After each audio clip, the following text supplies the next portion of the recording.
here with two authors who bring a very unique perspective to the process of innovation.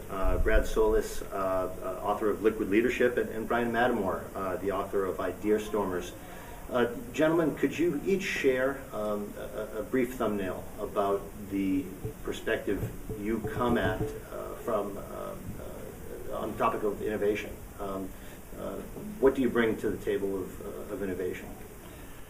Well, in our world, we help companies come up with new ideas, and we look at innovation broadly, really in almost two ways. One is we think of closer in ideas, and we actually help our companies do that. That's the blocking and tackling that you need every day to get the line extensions, the easier ideas. And then we also help companies come up with the, quote, disruptive innovations. And that's not easy, because not only can these innovations be disruptive to the marketplace, they're frankly disruptive to the organization. And it takes an enlightened leadership and a willingness to be disruptive, to offer disruptive innovations. Okay. Brad, how about you? My job is to find within a corporation where they have the hiccups between the generational divide.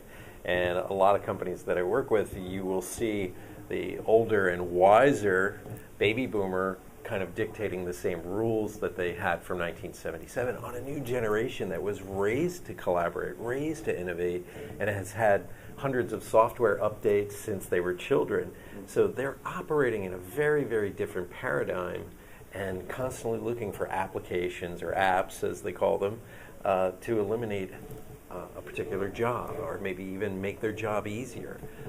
So it's really about looking at the corporate culture and seeing if that's nurturing enough to bring the generations together. Are there any unique challenges to this business environment that either put more or less pressure on innovators as they try to integrate, as they try to move change management within organizations? Yeah, I mean, there's tremendous short-term economic performance pressure, ROI pressure, and so that tends to kill innovation, certainly disruptive innovation. The closer in innovations, you can still do those, but we have found, frankly, a dearth of disruptive innovations as a result of the economic climate, which is paradoxical, because those disruptive innovations are the ones that can give you incredible ROIs. Okay, right. There's an old saying in business, if you can't measure it, you can't manage it. And we're finding, Brian and I, in the work that we're doing together, you're finding that so much out there is not going to be measurable for a little while, but we're starting to see engagement from it. So that means there is a market there. And you need to incubate some of these ideas for a little while and give them traction.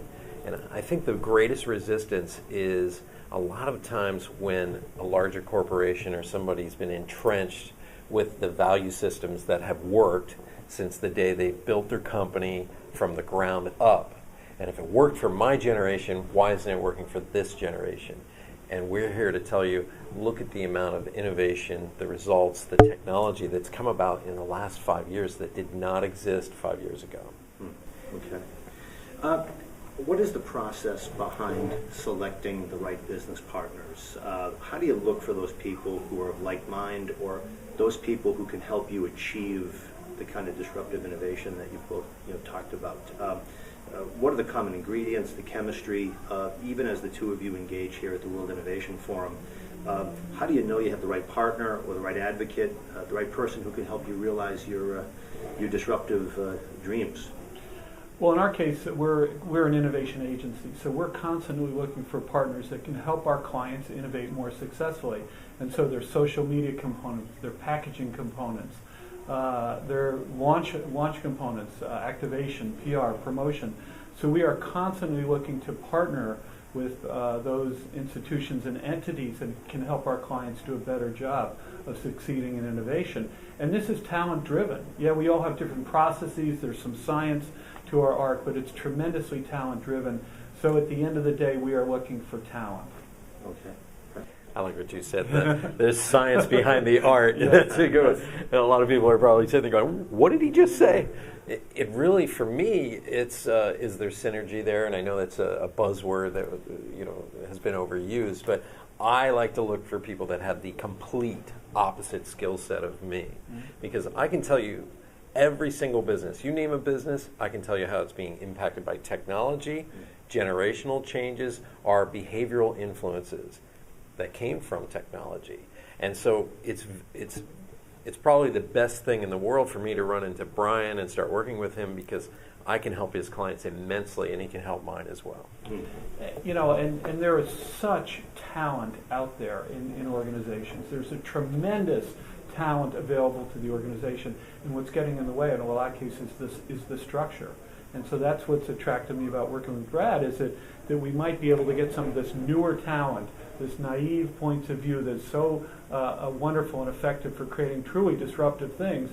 That's what we're after, helping our clients recognize that talent. A lot of our clients say, hey, we got plenty of ideas. The hard thing is getting those ideas to market. Okay. You remember Fred Siebert? He was the original creative director for MTV, and then he went on to create Federator, which made all these cartoons. I Was a Teenage Robot is one of his most famous.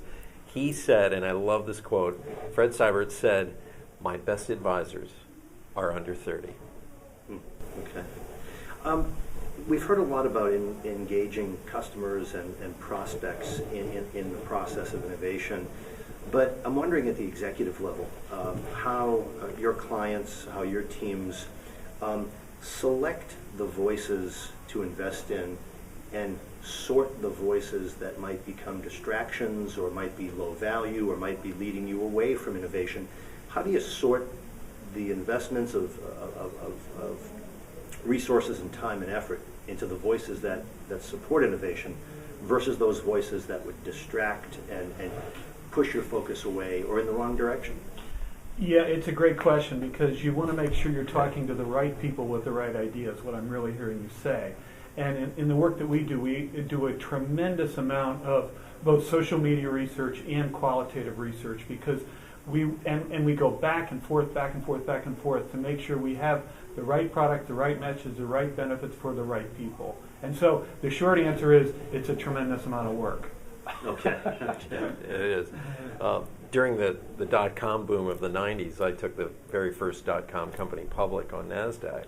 And one of the things that I started to notice was there were a lot of great ideas written on a cocktail napkin without a business plan or even a business model.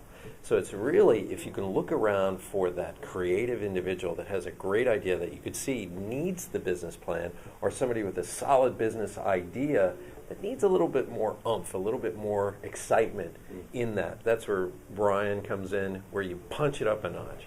Okay. Okay. At the executive level, I think a lot of people would view innovation or the investments that are required to innovate as disruptive to their own life, their own career, their own schedule. Has innovation at this point become a mandate? Is there risk in terms of standing still, being static, and not innovating, choosing not to innovate? How risky is that in today's business landscape? Yeah, I mean, the biggest risk is frankly lost opportunities. There's investment in new innovation, and that can be expensive, and you're going to have failure rates for sure, anywhere from 30 to 70 or 80 or 90% failure rate. So it's a tough game, and politically that's a tough game. But frankly, for the CEO and the strategists within the organization, those are relatively small expenditures relative to the bigger risks of losing huge opportunities in the marketplace. Okay. And that requires leadership. I mean, at the end of the day, innovation is not about speeches, it's not about posters on the walls, it's not about innovation rooms, it's about none of that. It's about the leadership to go take these ideas that you probably already have in-house and make them happen. And that's where the leadership is involved. And that's what's hard. It is. Yeah. You have to have that environment where the leadership is okay with all these processes that are changing and this disruption that's taking place. And if you want to sit back on your laurels, I'm just going to recommend that you look up a couple of brands that boomers grew up with, and that is Polaroid, Spiegel's Catalog, Columbia House.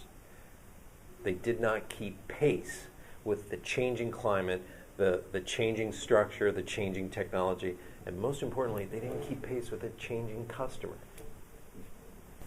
Any closing thoughts? Let's see. A couple of thoughts. One is I do think that we talk about how hard innovation is, and it is, and it can be politically risky. To me, the bigger thought, I think, is that it's fun.